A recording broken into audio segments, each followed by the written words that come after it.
الحمد لله رب العالمين ثم الصلاة والسلام على أشرف الأنبياء المرسلين محمد بن عبد الله وعلى آله وأصحابه ومن تبعه بإحسان إلى يوم الدين. أما بعد أنجلت الواجب الجميع أما إن الله سبحانه في أكنما نكاكسي أكوشي أكتبا كنو ينكن كما عليه الصلاة والسلام نعمل دالي ينكن ممالك سود ويا نكسابو ani mɔgɔ n'o tura ciba ka taa sira kan yala dali an n'u bɛɛ lajɛlen balimaw an ka walanda an dɔ la yɔrɔ min na kuma tun bɛ Seydina Nuhu ya kumakan n'o de ye qala rabbi inni da'awtu qawmi laylan wa nahara falam yazidhum du'ai ila firara wa inni kullama da'awtuhum litaghfira lahum ja'alu asabi'ahum fi adhanihim wastaghshaw thiyabahum وصاروا واستكبروا استكبارا. سيدنا نوح أنا يراولا كفو أقوال ألما كو يانتي إكادو ينتي كان مامو ما نيو ويلي شوفة نيو ويلي تلفة نيو ويلي لعلا بلا جميع نيو ويلي كان أمو جيدو فوي لا فوكو ويلي كابونيه أو كورما جيا كابونيه ما كونينغو ويلي كوكيلي على بسكا يافوما o tɛ fɛ ka yan wele kan mɛn o k'o bolokandenw don tulu kɔnɔ k'u yafanu kɛ k'u datugu o min bɛ fɔlɔ ɲɛna o tɛ fɛ k'o lamɛn yɛrɛ bonya o de y'o bila o la kuma tun bɛ bolila o de kan an y'a yira o la wala da tɛmɛni n ko yanni Seydina Nuhu a ye sufɛla ni tilefɛla a y'o ta k'a y'a mɔgɔw wele komi kuma bɛna se k'a fɔ kɛnɛ kan k'a fɔ dugu la a ye sira bɛɛ ta a y'a mɔgɔw ye an y'a yira o la k'a fɔ ka da'awa ka mɔgɔw wele ka taa Ala ma kɛcogoyaw de b'a la i kan k'olu lɔ o kalanw fana bɛ kɛ tɔɔrɔ min b'an sɔrɔ la an m'a kalan kɛ bɛɛ ko k'i bɛ da'awa kɛ o tɛ kojugu ye mɛ i k'a lɔ k'i ma a kalan kɛ i kan ka lɔ i lɔyɔrɔ la min kan ka fɔ i bolo i kan ka bɔ o kalama an y'o kumaba dɔw an y'o ɲɛfɔ aw ɲɛna an y'a yira o la fa da'watu yanbaghi an takuna ala basirati n'i bɛ mɔgɔw wele ka taa Ala ma i ka mɔgɔw wele lɔnni ka k'i la i bɛ fɛ ka min fɔ mɔgɔw ɲɛna Alakira alayhi salatu wasalam a y'o de fɔ la an ɲɛna Ala k'o de fɔ an ɲɛna Alakira yɛrɛ k'olu do ila sabili rabbika bil hikma an ka hikma fɔ da'wa fana ala basira an fana k'o ɲɛfɔ aw ɲɛna o basiratun ni an karamɔgɔ ko a bɛ kɛ wifqa dalil e bɛna fɛn min fɔ mɔgɔw ɲɛna bololayɔrɔ ka k'i la kuma nin a ye kɛ kuma ye min sabatinen don wifqa ta'dil a ye kɛ fana i ye tilenya kuma fɔ cogoya la wifqa sanadu sahih i bɛ kuma min fɔ la kuma nin ye kɛ kuma ye min sabatinen don n'a kɛra Ala kɛra kumakan ye a ye kɛ kumakan min sabatinen don nin yɔrɔ nin na mɔgɔ caman bɛ yen a bɛ fɛ k'a bɛ kuma dɔ fɔ ko Ala kɛra ko ten ɲumanya k'a bila la mɛ a bɛ jurumu de sɔrɔ la fɔli i y'a faamuya mun de la a bɛ jurumu sɔrɔ la Alakira alayhi salatu wasalam a nana min kɛ Ala ka kilalasiya d'a ma min kɛ waati kunkurunin kɔnɔ san 25 hakɛya la parce que a ye san 13 kɛ Maka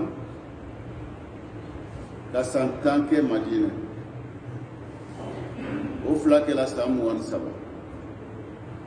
donc ale nana fatu san dama-dama kɔnɔ sahabaw sera ka silamaya jɛnsɛn komi a daminɛna ale yɛrɛ waati la o ka jamana caman o kɛrɛfɛ yɔrɔ ni olu caman don silamaya la futuhatuw nana kɛ duguw nana dayɛlɛ ale fatuli kɔfɛ Umar ni Usman ka khalifatu ya kɔnɔna la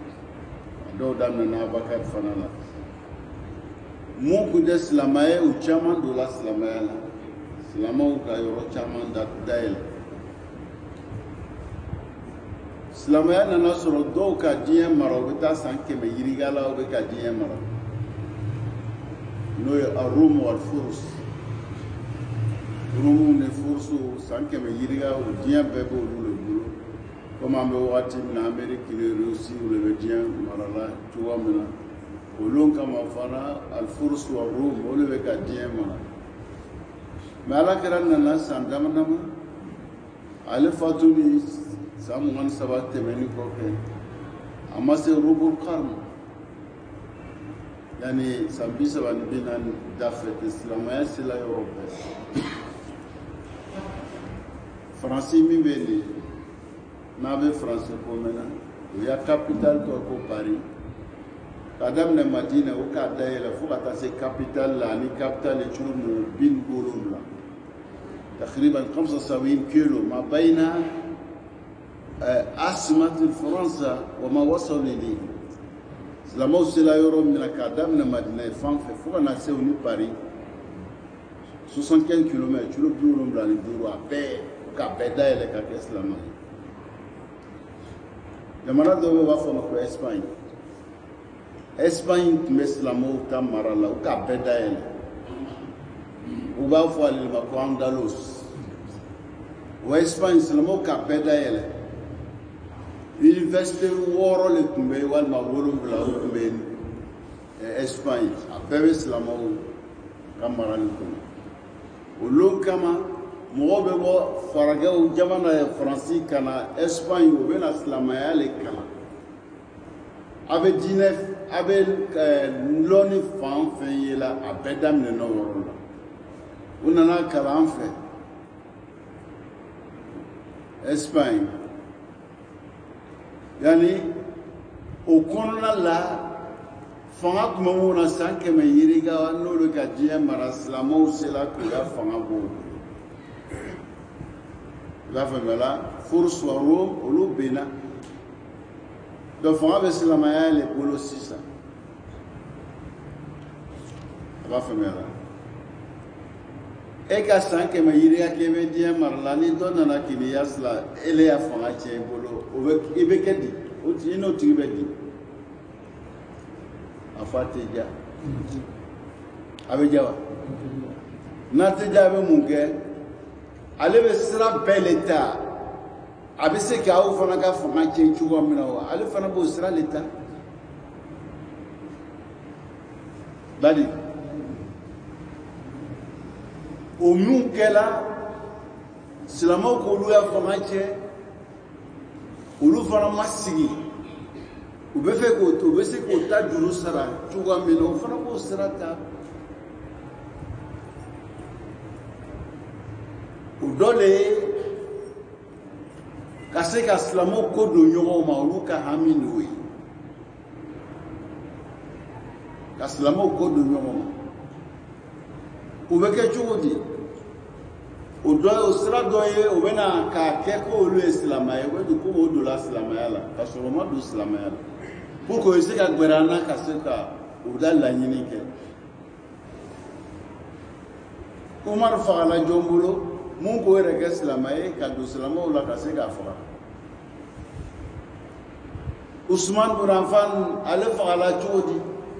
mun tɛ fɛ k'an ye olu donna silamɛw senkɔrɔ k'o kɔ don ɲɔgɔn na ka se ka Usman faga o ye n'i y'o yɔrɔ kote filɛ o ka baara kɛ yɔrɔ min na misali bolo min na o dɔ ye o ka baara jumɛn kɛ cogo an ya diinɛ nin a ɲuman a bɛ se ka diɲɛ an bolo cogo min na o k'o sira ta ka kuma dɔw fɔ ko ala kɛra ko ten ka sɔrɔ ala kɛra ma fɔ a b'a faamuya la kuma caman de bɛ yen a sɛbɛnni bɛ arabukan na ko ala kɛra ko ten ala kɛra kumakan tɛ ولكن حديث صحيح متواتر عن الرسول من كذب علي متعمدا فليتبوأ مقعده من النار. ala kura kunye mo kan ngalun tige kalale la kalaula makapuma do foka le kutika surali mafo ikika siyoro la bejana mako abu rafa bela iza hadisu mu benu ko ala kira kutika surama fo doku tafo ngalun kama kaseka islama ya sabute ka lagbashi do ere fona ko tafo ala kera janya kadoye menolu ko ala no ko na ko ne le kota mo tina barakala aba fo ko ala kera ko te pour que kuma to mo e fanga dalo fana be olumu be seben me kitabu ko na beta hadisu wa kemenyo ashita ala kera ko ashita ala kera ko nile makalange elebe to lula kalati kutuba yere la ba chama me kutuba la ni sungalo suru yana ube hadisu chama vote ashite chai ashima sabata me elemi ba fora focho do be ni avote be jurumu ne soro amma do kala ayre be demison kala la madrasa su kono ere antalo misal bolo masinfani min ummati amo kala haka kala min class ulake sinfani min ummati idha salahu salah an-nas wa idha fasadu fasada ala wahya العلماء والأمراء نما فودي حديث شريف وده على كراك مكان ده أنا على كراك مكان أفهم أكو حديث موضوع كما كابوي كنا كفوا على كراك مكان نيلي يفوسي كو قال الرسول يبقى جرم سرور قال رسول الله صلى الله عليه وسلم إكافو بصيغة الجزم إلا لا قال نقول يرا نيو كدرو بجرم سرور مو جور لبي نولو بي ني حديث نو فامي دمسون كلا لامي جرم سرور مانتالو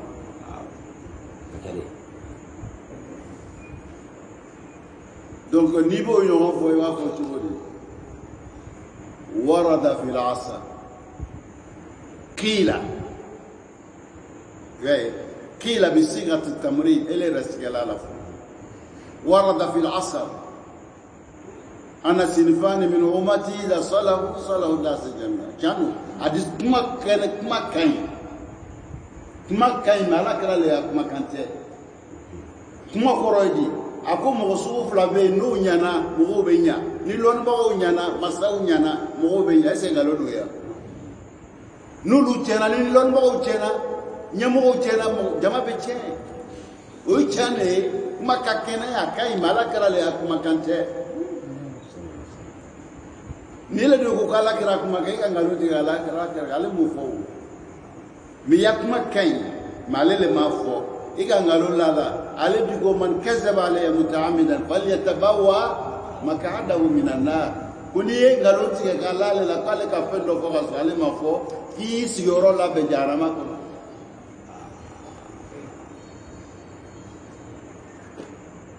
bila ale kunile abaratio ele mukaram abe gbele ate gbele ele bole yatare mona ikoro kasinga seramina kwiwe dadawa ke iftan munga ndongo gomo ya spécialité ima e gouvernement wa folako mumbe flafiri la du kono gouvernement o flaloke ngalo mo kene me gouvernement contrôle mona bo contrôle aflacho flakecho abla amnacho wa mai affaire même affaire la fona talo akanga ta cogo min na ale t'o lɔ a yɛrɛ minɛni b'ale minɛ bolo minɛ cogo min na a t'o lɔ donc a bɛ tiɲɛni min lase o de ka bon n'a y'a ɲuman ye o kosɔn o t'a contrôle la fana o b'a la o ou bien hali ni ko wɛrɛ bɛ yen o fana y'a dɔ ye o bɛ cogoya min na ni ele ma fɛn min kalan kɛ ni ko k'o kuma fɔ i fana bɛ tiɲɛni de kɛ ten komi fila bɛ tiɲɛni kɛ cogo min.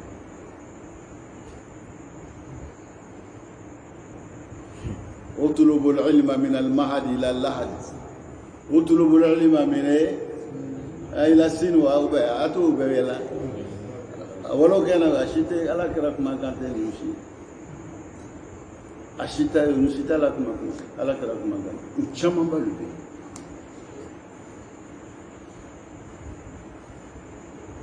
نقول لك الفول بقى ما فيها من فوير الناس mone nana no yanga dinela juguya hasidiya alakira nana ni silamaya ye kana sɔrɔ olu bɛ ka diɲɛ mara san 25 san 30 silamɛw ka fanga sɔrɔ yɔrɔ bɛɛ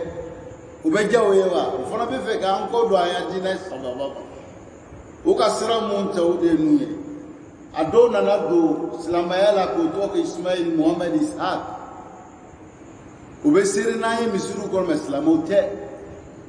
k'u ka kitabu bɔ kitabu ɲɛnamaw k'olu sɛbɛ silamɛw yɛrɛ ka kitabu fana k'olu an dɛmɛ an bɛ se k'olu sɔrɔ cogoya min na n'i bɛ mako bɛ hadisiw la n'i ka kelen daminɛ sɔrɔ o dɔrɔn o hadisiw bɛ cogoya min na a bɛ kitabu la a b'a bɛɛ fɔ k'a d'i ma mun k'olu b'a dɔn silamɛw tɛ. Fɛn dɔ bɛ yen o dictionnaire dɔ bɛ yen a b'a yɛlɛ lɔgɔ la ko munjid belebele lo munjid min k'a bɔ silamɛ tɛ ka dictionnaire sɛbɛn silamɛw ka kan na mais silamɛ tɛ o bɛ na o tɔgɔ kɛ Ismail Ishaq ka gbɛrɛnnaw bɛ seri u bɛ sun don n'a ye mais silamɛw tɛ parce que n'olu ma seri n'a ye o ma sun don an bɛ n'o lɔ kɛ. Nango lo est quand on est corosula. Nanga est corosula est-ce que vous savez qu'à Kujukana. Donc pour que l'eau est qu'à Kujukana ou là, ou bien à Nachuko le land, c'est pour l'oignon chimima. Et c'est la famille là. Avec vous, l'homme al mustashirikun. L'eau le mustashirikun. Ou qu'à quitter vous chamamba les semaines. Ou le Kosamba fois il y en a comme chama. N'i ye kalanden n'i bɛ fɛ ka kitabu san kana san i kun fɛ i bɛ se karamɔgɔ cɛlen ma an karamɔgɔ bɛ fɛ ka kitabu dɔ san tafsir la tafsir jumɛn bɛ se k'a san an karamɔgɔ bɛ fɛ ka kitabu dɔ san fiki la fiki jumɛn bɛ se k'a san an karamɔgɔ bɛ fɛ ka kitabu dɔ san hadisi o n'a ɲɔgɔn i bɛ gɛrɛ karamɔgɔ cɛlen la a b'a f'i ɲɛna kitabu ninnu i bɛ nin san nin ka ɲi nin ka ɲi nin ka ɲi nin ka ɲi mais hali t'o kɛ. A bɛ taa lɔgɔ la dɔrɔn a ka fɛn fɛn ye a bɔra yɔrɔ min na a bɔra sanfɛ la a bɔra duguma a sɛbɛn b'a arabukan na a b'a san la hali kata min y'a sɛbɛn t'o la kuma min b'a kɔnɔ i t'a dɔn e ɲin dɔ le k'a sɛbɛn wa e jugu dɔ le k'a sɛbɛn i t'a dɔn donc ninnu tɔɔrɔw b'an kan o kitabuw bɛ yen arabukan na a sɛbɛn n'o n'e y'o ta sisan i bɛ kɛ kuma ye han.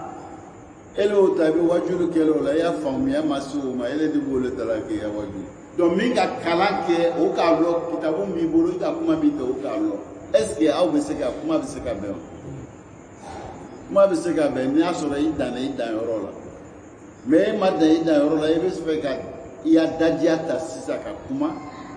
a bɛ se ka kɛ ele ya kalan danna kilasi 6 mais i da ka di ka tɛmɛ kilasi 20 kan o bɛ kɛ o parce que dajiya ye harijɛgɛ dɔ de ye. O ni kalan tɛ fan kelen fɛ i b'a ye ala mako bɛ faamuya de la k'a lase mɔgɔw ma a mako tɛ daja la an k'o fɔ yɔrɔ dɔ la i m'a ye Seyidina Musa ala ka ci min kɛ a ko ala ma ko a balimacɛ Haruna da ka di n'ale tɛ est ce que ala ma dɔn ko Haruna da ka di ni Musa ta ye wa munna ka da min da ka di a k'o to yen ka Musa ci a bɛ fɛ daja tɛ ale bɛ fɛ ko dɔ de lase mɔgɔw ma. U bɛ lase mɔgɔw ma cogo min na dajaya a mako tɛ a mako bɛ faamuya dɔ de la a ka yɔrɔ tɔgɔ sɔrɔ donc an bɛ fɛ ka min fɔ yɔrɔ nin na mɔgɔ caman de donna silamɛya la ka se ka silamɛya kɛlɛ o donna silamɛya la u bɛ se ka silamɛya kɛlɛ cogoya min na i b'a faamuya la u bɛ se ka silamɛya kɛlɛ cogoya min na u ka silamɛya kalan k'a ɲɛdɔn u bɛ se ka kuma dɔw ta ka kɛ ka silamɛya a kɔ don anw yɛrɛ banna kalan na wagati min na an tɔɲɔgɔn dɔw bɛ yen o y'a fɔ an ɲɛna an b'a kalama depuis o wagati o yɔrɔw ka ca diɲɛ kɔnɔ an b'a kalama ko université dɔ bɛ faransi u b'a fɔ a ma ko Sorbonne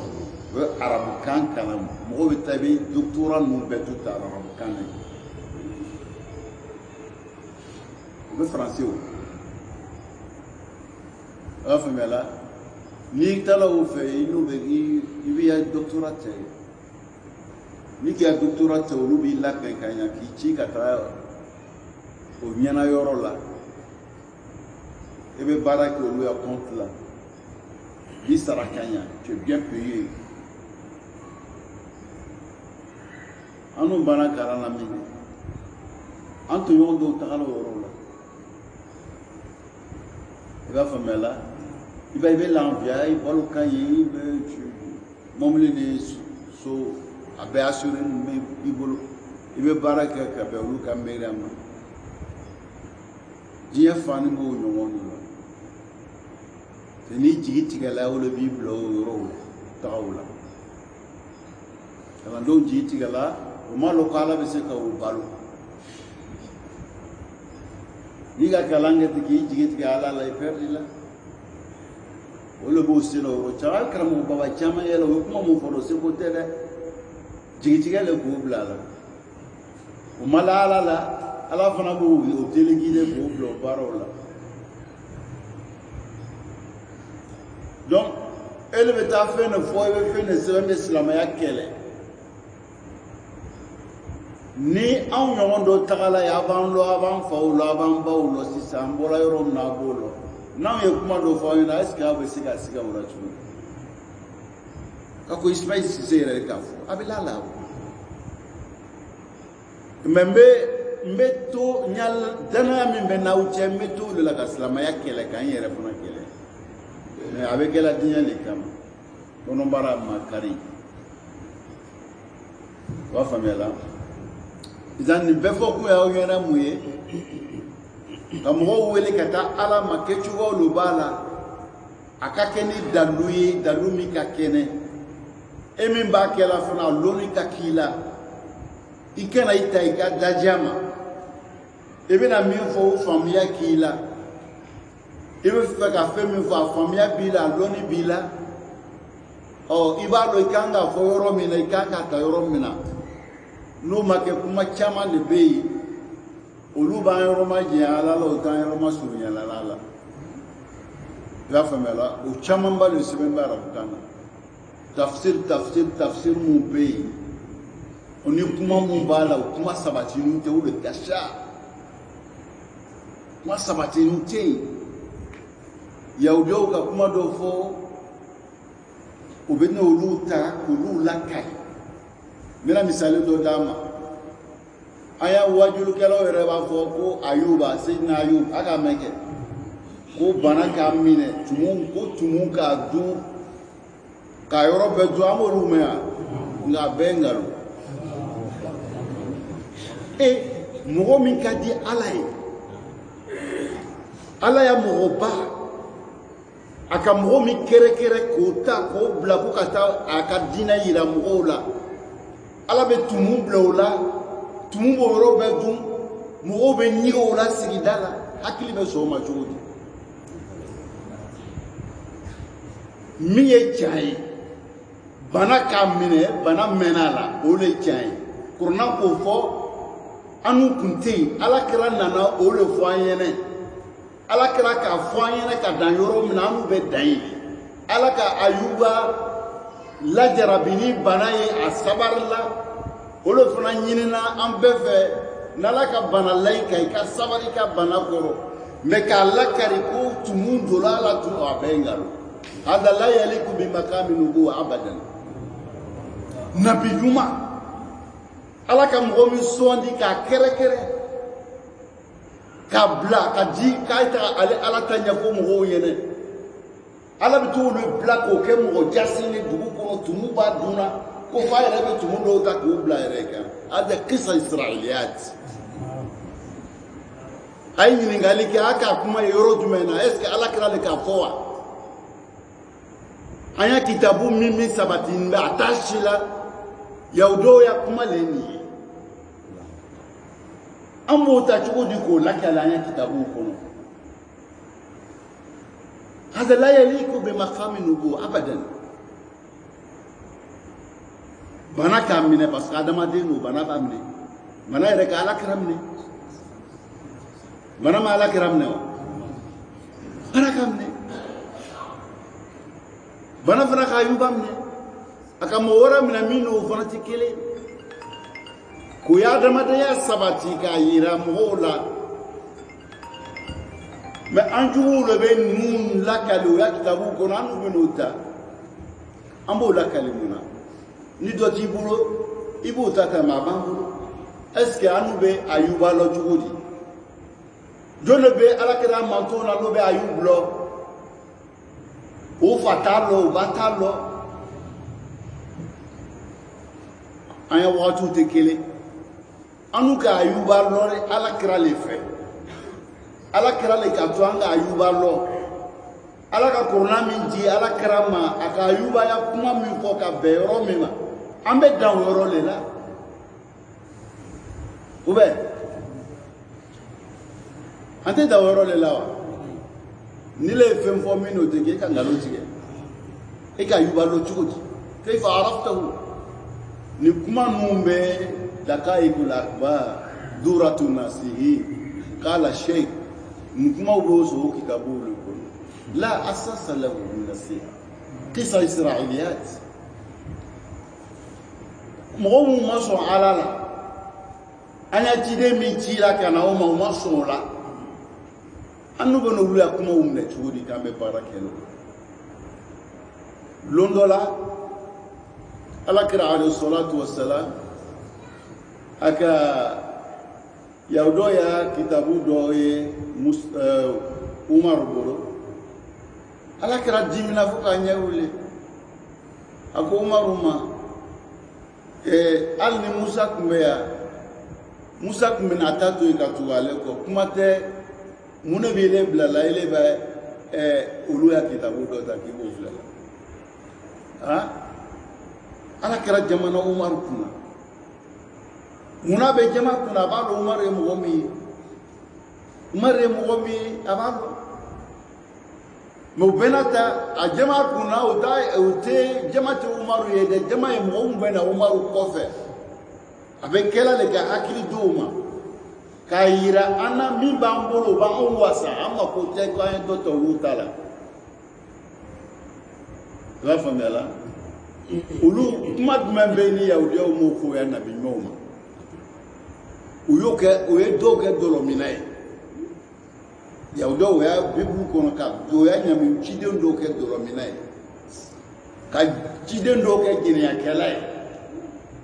ka ciden dɔw yɛrɛ kɛ o y'a jɛnɛya ma kɛ mɔgɔ wɛrɛ fo yɛrɛ denmuso o b'o ya kitabuw kɔnɔ mɔgɔ min b'o ɲɔgɔn fɔ k'o fɔ ya cidenw ma an bɛ se k'olu ya kumakan ta cogo di k'an b'o lakali la min b'an bolo o b'an wasa عندنا بخاري وعندنا مسلم عندنا أبي داود ترمذي نسائي بن ماجه دارقطني مسند أحمد موطأ مالك نو بɛ kitabu ye mun sabatini bɛ silamɛw bolo ala y'o latanga ka mɔgɔw bila min b'o durusi k'o bila a bɛ ala yɛrɛ ka kuma kama inna nahnu nazzalna zikra wa inna lahu lahafizun Allah tawala hifzu القرآن والسنة النبوية ثابتة عن رسول الله صلى الله عليه وسلم على يرى لولا نقول تمام إذن أمي فيك أمي فو كولي كتعلم أبيك كودي يروي كلا إذن فيك أمي فو أبلوني بلا كتابو ميبا فنالا كلا أيك كتابو يمي سباتيني يورو نابا نسي سبو جلا ambe kanga wajibi ke me bekanga lo ino yorola ala kira sallallahu alaihi wasallam aku sira le do ankoro aku le nyafa yena bali do ani walawe aya ni ba aya kele ne lo o ku yo nyafo no nyafo ko nana o lakali ibe hadisu kele ne lo o lakali mo loni kana to ki ile ya bara be dabla ka wili ki bo lakala mo ya spécialité to yide iba famela akoro to soro ese jamana be son bo be clinique daile mo bo autorisation do le nyiri fe o ya lo fem loni mbila eske be se ka ke o ni ki ba ke fona ya ikanga baro mu ke fona be lo mais ya ma voy gala fo jori flaque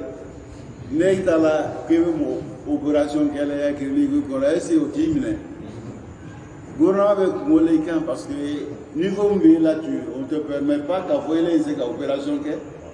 mais qu'on ni modo senti là et ga il se ga jori kol fanga no e se ko lu ke be dans rôle mais ni le ka ke ka bara do ke ya clinique ko mi lonti là oui non le de bari bi nomne mais ya on qui nomne mais ala le bini nomne ya parce que bila fait vocal côté bala kala côté saramine am ce qui nomne ya mais ala le bini nomne ba de be barami kala amakani loni ngole ba dafe aga to soro am fi kam mi fo ayina ka beni mawdo idan ala kala alayhi salatu wassalam annano le fo ayina kan ay dawa ke على دعوة بك على البصيرة هو بصيرة بك بالقرآن بتعلمه وتعليمه القرآن كلا كعلم أي كان ميفو أي ما كان ميفو كان بوني بلا جني كلام كيف عندنا موكو الدعوة الشاملة فرض كفاية فرض كفاية بي فرض عين بي إذا فهمنا فرض كفاية ni mo do willa ka lo nae abe be ka bo do ka o le fardu kifaya la famela ni mo do sala amena shuseri mi ke o shuseri na o fu ma fardu al kifaya o ni mo sur la mi sir la shuka abana jurumu be ka bo to ka mais ni mo le masoro ka sir shuka ambe be jurumu sur la sababula fardu ainu o dum an bɛ kelen kelen a ɲini b'an bɛ kelen kelen fɛ k'an ye ko min kɛ a bɛ f'o ma fardu ayin o le jagoyalen bɛ an bɛ kelen kelen kan bɛɛ kelen kelen wuli k'o baara kɛ o le fardu ayin fardu kifaya ni dɔ wulila n'a ye a bɛ bɛn ka bɔ dɔ kan izan a da'wa shamila o ye fardu kifaya i b'a faamuya la mun bɛ se ka wuli ka dugu bila ka taa dugu la o bɛ se ka kuma furusa kan o bɛ se ka kuma furu kan o bɛ se ka kuma sinji kan o bɛ se ka kuma kɛ o ye fardu kifaya parce que olu de ka takasus kɛ olu ka kalan kɛ olu bɛ se ka kɛ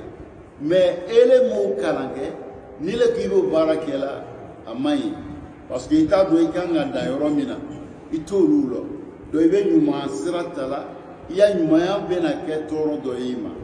e bɛna kuma dɔ fɔ mais i bɛ taa sɔrɔ kuma min n'i b'a fɔ la laɲini dɔ b'a la donc i b'a ye ele i b'a fɔ bɛɛ i b'a ye a k'i tɛ bɛn se ma an karamɔgɔ bɛ min fɔ an ɲɛna ka bɛn n'i ma o la ala dali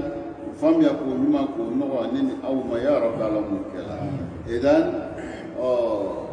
الدعوة إلى الله يحتاج إلى متخصص مهم بمغول كتالم أما كوبي أيكم ويابك ميفو لوني بالا فوكا أولا بينك وفاميا ونورا مانس ngoso seyna nuwo kolo fo ko le nyinna le fe kam wo wele shufe ko wele telefe ko wele keneka ko wele kundola donc wati be donc au baraw lil mutakhassis ila fi allazi tafarraga li da'wati ila Allah wa ya barado aboro to soro izan ni le barawe o le balo anga mun fo ni mun dɔ la silamɛya la ka se ka silamɛya ɲagamu o ka kitabu mun fɔ o kuma e b'o lɔ e kan ka min fɔ i man ka min fɔ e b'o kalama i b'a faamuya la izan mɛ ni le ta baara tɛ i tɛ se ka bɔ ninnu kalama i b'a faamuya la donc fo dayi kan ka bɔ ninnu bɛɛ lajɛlen kalama donc an jugu u b'an sen na su ni tile o y'a laɲini tɛ ko bɛ an fɛ dɛ o y'a laɲini ye ka se ka balabala don an na an y'a kalansoba dara de sigi waati dɔ kɛla dɔ nana marɔkɛ ni kun don a nana k'a bɛ baara kɛ n'an ye an yɛrɛ tun ka taa baara la mɛ an nana lɔ ka o mɔgɔ dɔ de kun don a ma na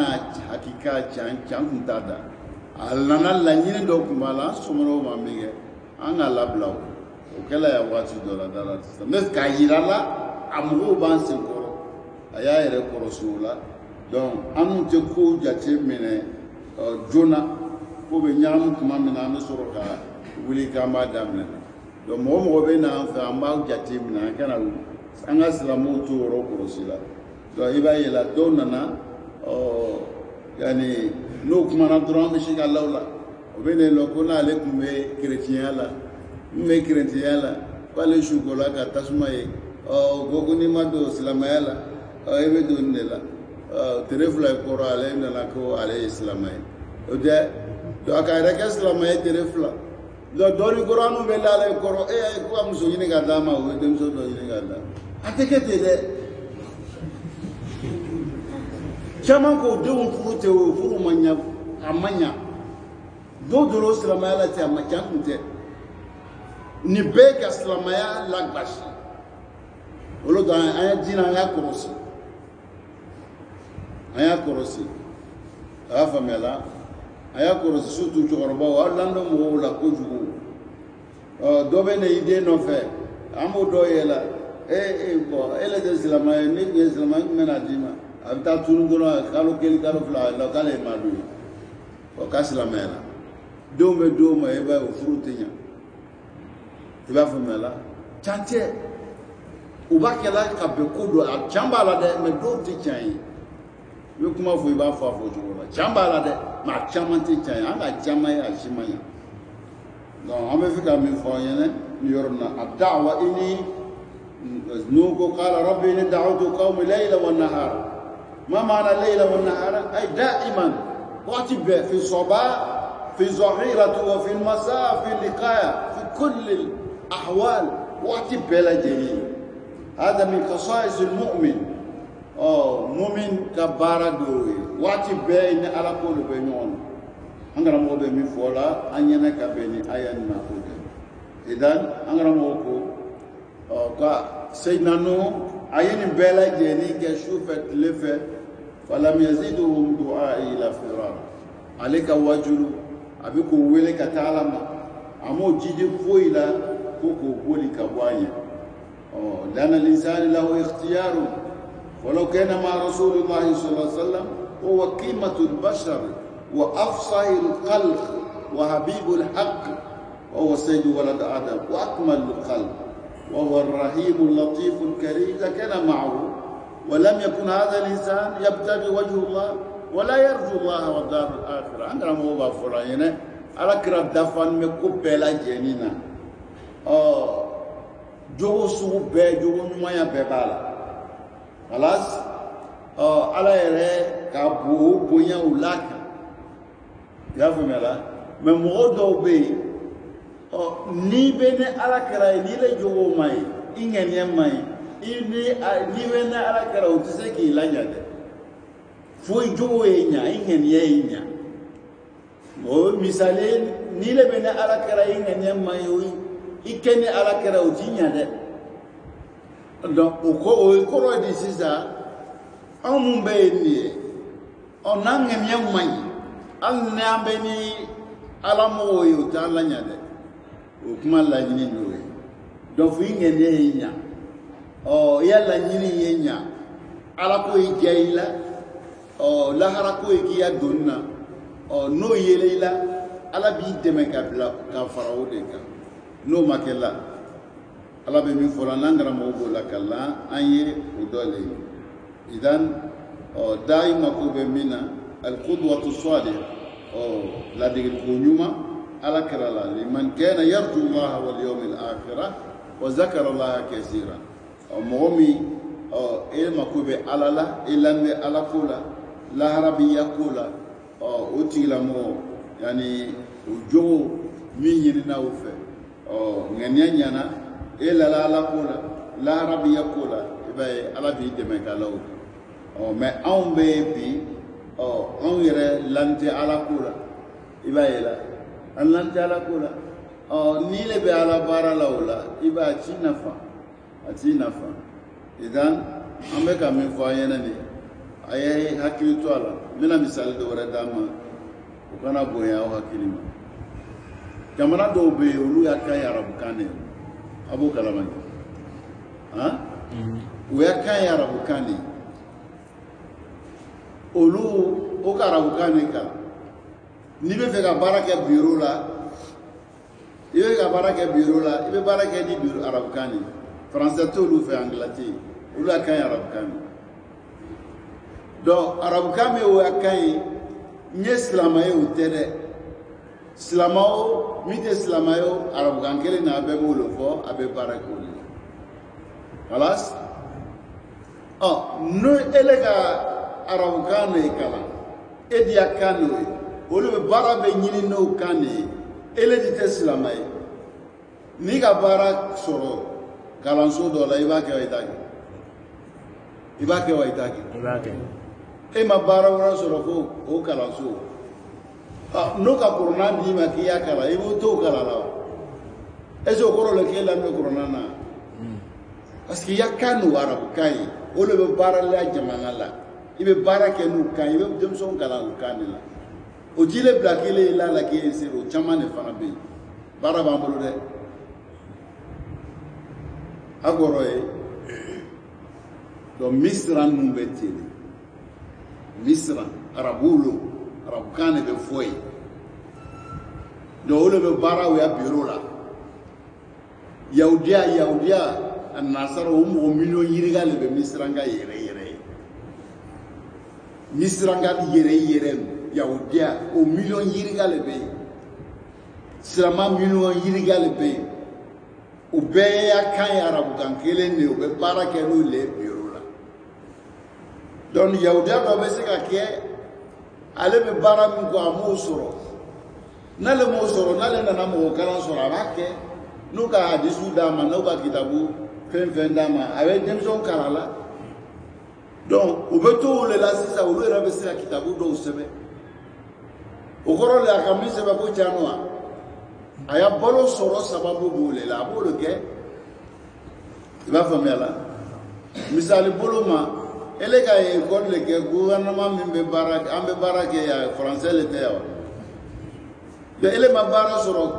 gouvernement ya baara e m'o sɔrɔ mais i ka mɔgɔ kalan de kan i bɛ se o fana la kala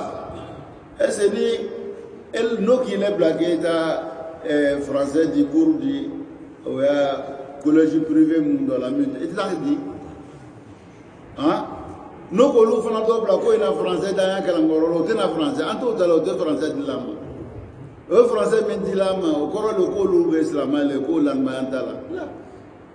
pour que a y'a lɔ ten an don bɛ ɲɔgɔn na tan n'an don bɛ ɲɔgɔn na tan ten mɔgɔ min t'a k'o kalama han i b'a ye o ka teli ka dugumala ta ko caman na donc a y'a yɛrɛ kɔlɔsi mun bɛ yen ni dawa ka d'o ye a ye hakili to a yɛrɛ la a ye danyɔrɔ la a kan ka min fɔ a ye bɔ a kalama n'o kɛra a y'a laɲini bɛ ɲɛ an bolo mais mun ka kalanw kɛ san 40 san 50 olu to foyi la kalan kɔ ele ka san 6 le kɛ anglais ni français kalan na ka sin ka bɔ i kɔrɔ k'i yɛrɛ kɛ dawakɛla ye k'i yɛrɛ fisa i tɛ gbɛrɛ dɔw ninnu na ka hakilila dɔw ta ka gɔrɔla i se ka ɲɔgɔn dɛmɛ ka ɲɔgɔn dafa n'o kɛla baara ti ɲɛ an bɛ o ɲɛfɔ ɲɔgɔn ɲɛna o faamuya ko ɲuman k'o nɔgɔya an ma ya rabi alamina idan sayidina nuhu ko falam yazidhum du'ai illa firara ale ka wele a ma ninnu jidi foyi la رoma جاء كبوالا فطالب الحق يبحث عنه وطالب الشهوة يفير من الحق مهما دعوته أنا موكو مغمي ميجانكو أبي بريلا من تجانكو فابا نيجانا كوكو وبقولي كابوينيا ولكو سيدنا نو أيسا يريغاني كابايا مغو ويرلا مغمو تغلاكو مغمو سوناما ومشي الدولي وما من أسابه أنا موكو نفو عينا كبني ما أقول أما إن كان قد أراد الدنيا فإنه لو التقى بالنبي مرسل فإنه لا يفيد منه لا يستفيد منه شيئا مؤمن به نالك لنيني كونو برا فاديا كل بالا النوتي بين على كراي تيم كونيان parce que déjà ngenya mi bala ole mai ame mi fo nyo yen anya ngenya unya pour que ala ambe jala pour que ala bisika ande mangala nyu be nyam ngolo fo yene an tuara ko adama de ko be baninu ko be banno ala buru fiye la ole la yeson ole ma ni la la ka somo moso ni karamo bado anga baruke tala intelligent do we inchala tala yi tala florida ma tala sura fana tiri do ki karamo do yi akoma kanga tala to karamo chef antala fu anga baruke baruko nala annana bo kuma do kan akwa makwa alere balmanche atala sura be sira do ka be mo wela kata o siraka ko ale ko amma ko akarsa muneki blanna akola kale ba kala ko ale lan tala de me ale ba kala le pour que ay siga balo no ale la yino ibayela do ya damne ya bulu adamne na bulu pour que ale yere lan tala chante mais pour que ale siga do soro ka dun chugo mi va famela donc atulo la ngene ale be bara mina bara mai parce que ngene mai akanu jambao ele be no ye be dawa kala no ye mais ele yere lan to la jamba mana donc o jamba wola munela ale kuye o wele la kata islamaya sraminka ale yere nana yere la kale yere ala dole amache juya ache juya la amache juya ale te akakwa le chide ya na bo chide ya la ale rebe ala bolo kola yere ata khasara niye dia sugu do ma abana badu ebina sakabo bolo akasra min ta sra manya sra le na wolo nu bela jenna donc on be fo ku ya yene anyela alala anya ko tu ala bolo ala manyina ko anya ko babu ni lalala kula yawm wa fi shan yudabiru al-amra akasan langa duguda mige ako fenje ayaba akamune ke yudabiru al-amra yani amru khalaiq dam fun kan yakko amanyina ko ababe kalama ababe glanchu wala mini mika kamika ngake wati muna ala lor ben bela jeni ay soma angara mo bolu nya fola yana